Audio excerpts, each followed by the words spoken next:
Michael Slattery drove in the NASCAR Sportsman Racing Division for over 10 years, and he considers himself, excuse me, a safe but aggressive driver. Mike has a real issue with those with the backseat driver in the car with him while he is driving. Don't we all hate that? He feels as though none of them knows what he is thinking or how far ahead he is in his driving skills. Mike would just like to tell them to shut your mouth. Sound like him, doesn't it? And hang on, we'll get there safe and sound. This morning's speech will be 10 to 12 minutes long. It's a book speech from the Speaking to Entertain manual. The title is Backseat Drivers. Please welcome Mike Slattery.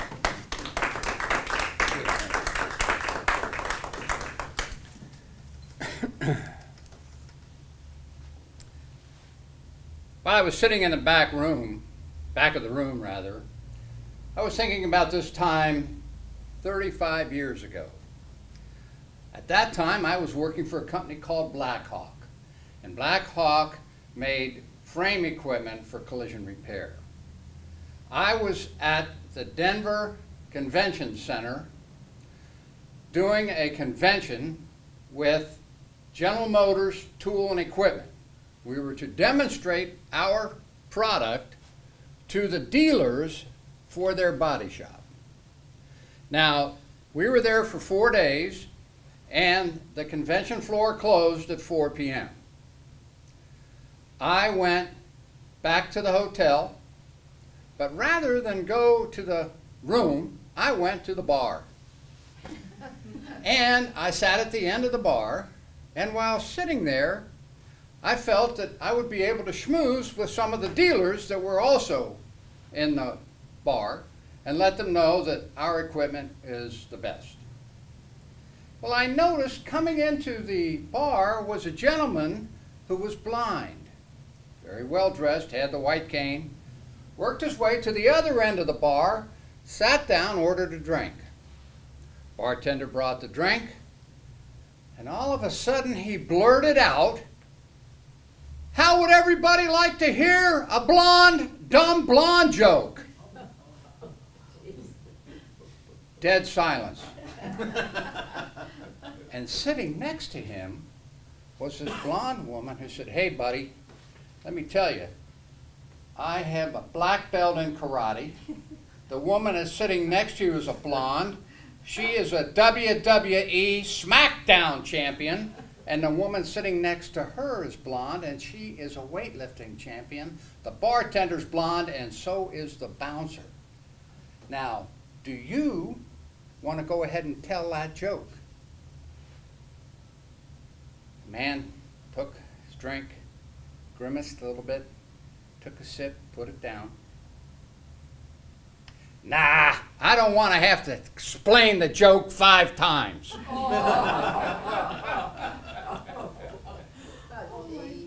Now, you might think, wow, what has that got to do with backseat driving? Well, it really does. And the reason I say that is because a lot of people who are backseat drivers are ignorant. They don't know what's going on within your mind or what you're going to do next while you're driving. So the best thing for them to do, of course, is stay quiet. Now, let me give you an example. Last week, this same day, was what? Thanksgiving. Our family decided we were going to the Sycamore Inn in Rancho Cucamonga for dinner. Now, as you all know, it was bad weather. Raining like mad, had a real strong wind. So the whole family dressed appropriately, got in the car, we go on our way. Now, I get on the 60 freeway, I'm headed down towards LA, I make a right turn on the 15 freeway, get up to the 10, make a left, and my lovely wife Beverly opens her mouth.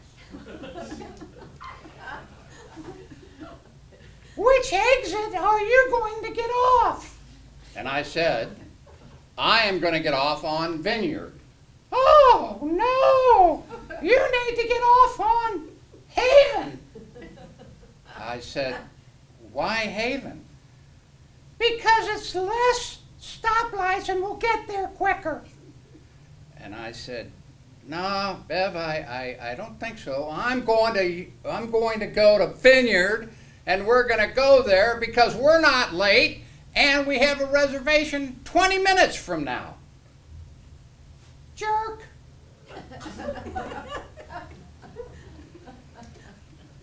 So even family members can be backseat drivers, even though we don't like it too much.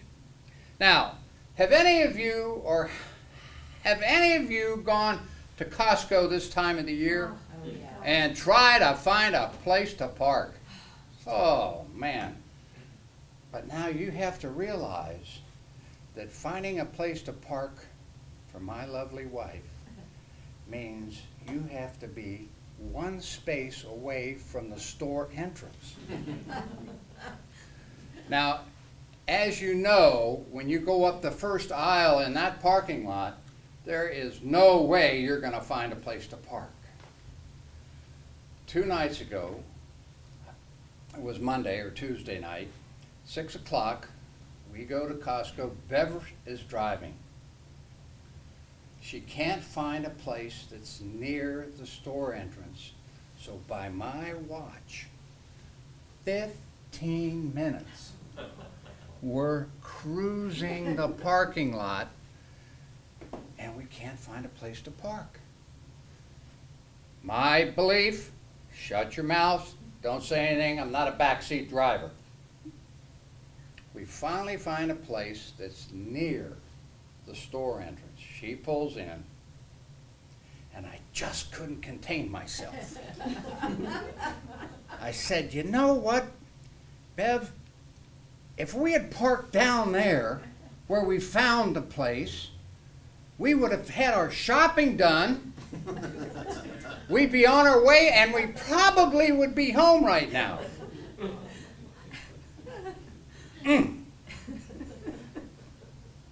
So her answer to me was, well, that's a typical answer of a male.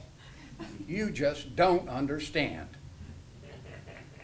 No, I don't. And the thing about it is, I shouldn't have said anything, but I want to get in, get the shopping done, and go home.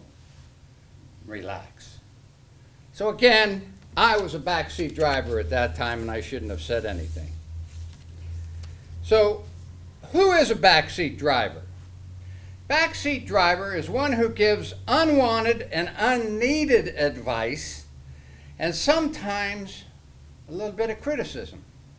They usually interfere in affairs without having the authority or the knowledge of what's going on. Simple. So how do you deal with a backseat driver?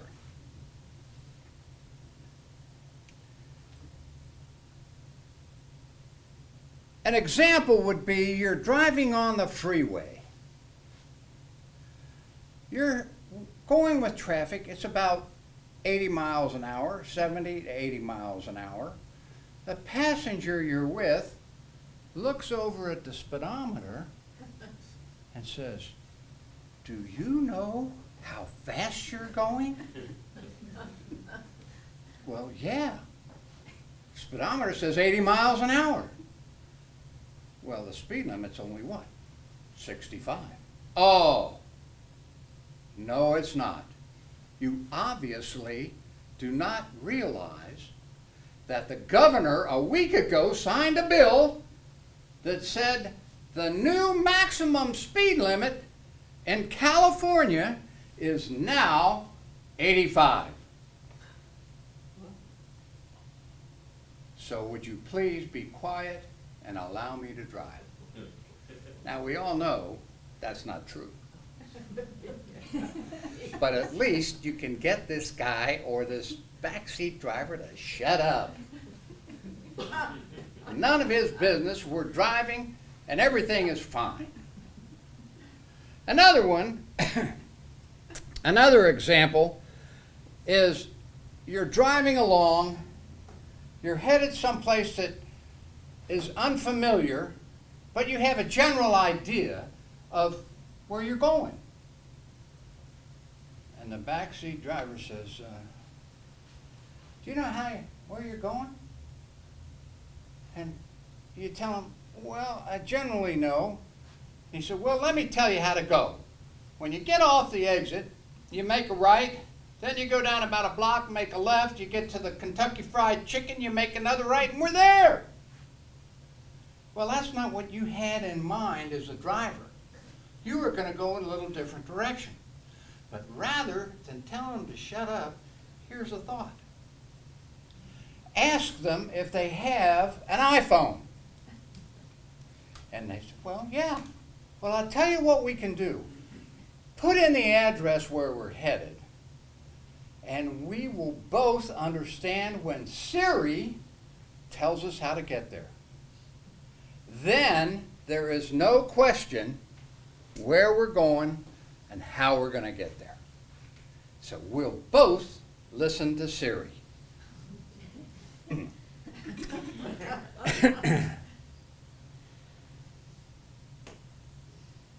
One of my biggest, if not the biggest pet peeve I have is you're driving on city streets, there's a lot of traffic.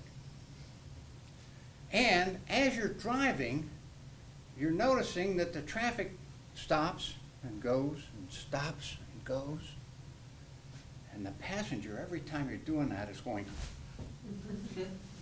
actually fantasizing the brake that they don't have and putting their hands on the dashboard. Eyes are wide open. Scares me to death. Scares me to death. What are you doing? The best thing to tell them to do is, look, you're scaring me. It's taking my attention away from what I'm trying to do so I don't run into the person in front of me. So here's what you got to do. Put your head against the headrest, close your eyes, and I guarantee you we're going to get there safe and sound. And that's how you handle that one. So, according to a survey, the Insurance Institute says, who are the worst backseat drivers? The worst backseat drivers are spouses. Now, it doesn't matter whether it's a husband or a wife, but they're the ones that are always telling you how to drive. The next one are the kids. The kids are the ones that tell you, are we there yet? When are we going to get there? I got to go potty. All those things are distractions.